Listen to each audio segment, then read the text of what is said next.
संवर सकता है। इतनी ही बातें कह के मैं अपने बातों को विराम दूंगा। बहुत बहुत धन्यवाद। माननीय सदस्य श्री के सुब्रायन जी।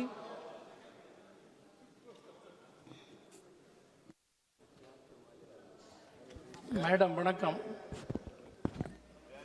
2024 ஜூன் மாதம் நிறைவேற்றப்பட்ட ஒரு சட்டத்திற்கு திருத்தம் கொடுக்கிற முறையில் இந்த பில் முன்மொழியப்பட்டுள்ளது. நாடு தழுவிய முறையில் தேர்வுகளை நடத்துகிற அமைப்பில் ஏற்பட்ட முறைகேடுகள், பேப்பர் லீக்ஸ் இவற்றை ஒழுங்குபடுத்துவதற்கான முறையிலே இந்த சட்ட முன்மொழியப்பட்டுள்ளது.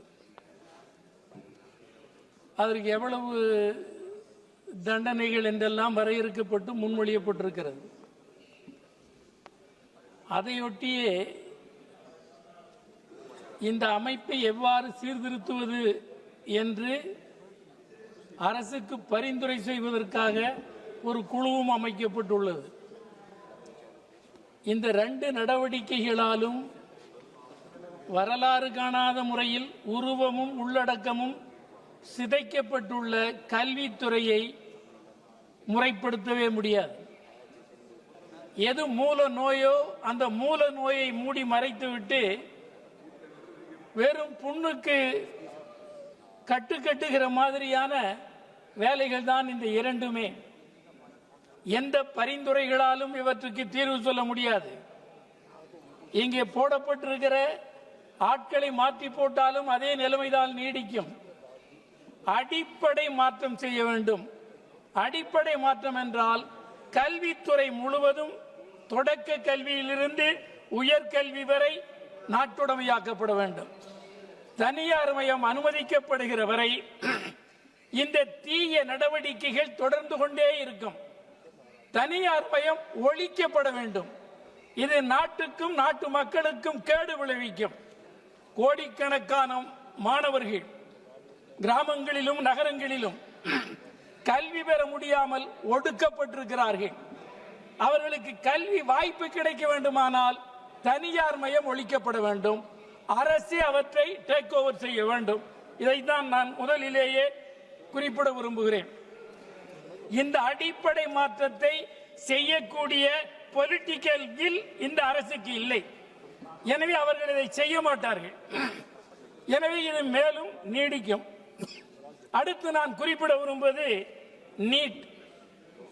நான் தமிழ்நாட்டிலிருந்து வந்திருக்கிறேன். தமிழ்நாட்டில் நீட் தொடக்கப்பட்டு ஒரு 10 ஆண்டுகள் ஆகிறது. அதற்கு முன்னர் நீட் இல்லை. இந்தியாவிலேயே நல்ல மருத்துவம், நல்ல மருத்துவர்கள் உள்ள மாநிலம் தமிழ்நாடு. பல பகுதிகளில் இருந்தும் அங்கே வந்து சிகிச்சை பெறுகிறார்கள். உலக தரம் வாய்ந்த மருத்துவர்கள் இருக்கிறார்கள். நீட் இல்லை. நீட் எக்ஸாம் எழுதி வந்தவர்கள் அல்ல. நடைமுறை அனுபவம் என்ன சொல்லுகிறது? நீட் இல்லாமலேயே உலக தரம் வாய்ந்த மருத்துவம், தரம் வாய்ந்த டாக்டர்கள் இருக்கிறார்கள். அவர்களை உருவாக்கியது நீட் அல்ல. நீட் இல்லை. எனவே நீட்டை நிர்பந்திக்க கூடாது. தமிழ்நாட்டுக்கு விலக்களிக்க வேண்டும். மற்ற மாநிலங்கள் விரும்பினால் அவர்கள் எடுத்துக்கொள்ளட்டும். தமிழ்நாட்டை பொறுத்தவரையிலும் கட்டாயமாக நீட் தேர்வில் இருந்து விலக்களிக்க வேண்டும். இதை நாங்கள் அழுத்தம் திருத்தமாக வலியுறுத்த விரும்புகிறோம். அதே போல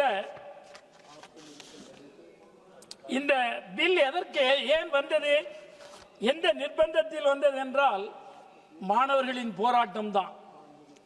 இதுவரையிலும் பிஜேபி ஆட்சியில் ஜனநாயகம் சிலுவையில் அறையப்பட்டது, சித்திரவதை செய்யப்பட்டது, திணறி கிடந்தது.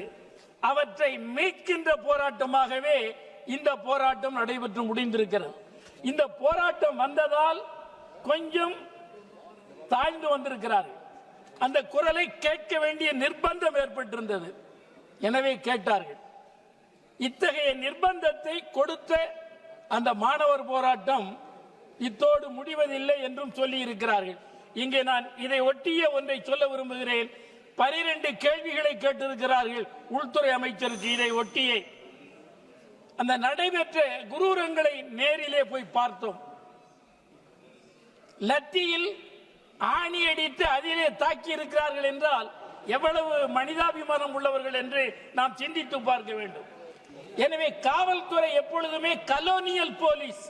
இந்த கலோனியல் போலீஸ் மக்களை மனிதத்தன்மையோடு பார்க்காது. மக்களை எதிரிகளாக அடித்து கொல்ல கற்றுக்கொண்டவர்கள். அவர்களின் பயிற்சியே மக்களை எவ்வாறு அடிப்பது என்பதுதான். அடிக்க பயின்று வந்தவர்கள் அடிக்கத்தான் செய்கிறார்கள். இது முதலில் போலீஸுக்கு பயிற்சி அளிப்பது ஜனநாயக அரசியல் அமைப்புக்கு தக்கபடி அவர்கள் நடந்து கொள்ளுகிற முறையில் புதிய பயிற்சி வழங்க வேண்டும். கலோனியல் ட்ரைனிங் நிறுத்தப்பட வேண்டும். கலோனியல் முறை நீக்கப்பட வேண்டும். அப்படி நீக்கப்பட்டால்தான் மக்களை மதிக்க கற்றுக்கொள்வார்கள் போலீஸ். இல்லை என்றால் கஸ்டடி டெத் நடக்கிற மாதிரி மற்றவைகள் நடந்து கொண்டே இருக்கும். இதிலிருந்து விலக்களிக்க புதிய பயிற்சியும் கொடுக்க வேண்டும். நான் அடுத்து குறிப்பிட வரும்போது धन्यवाद सभापति महोदय। இளை मैं आप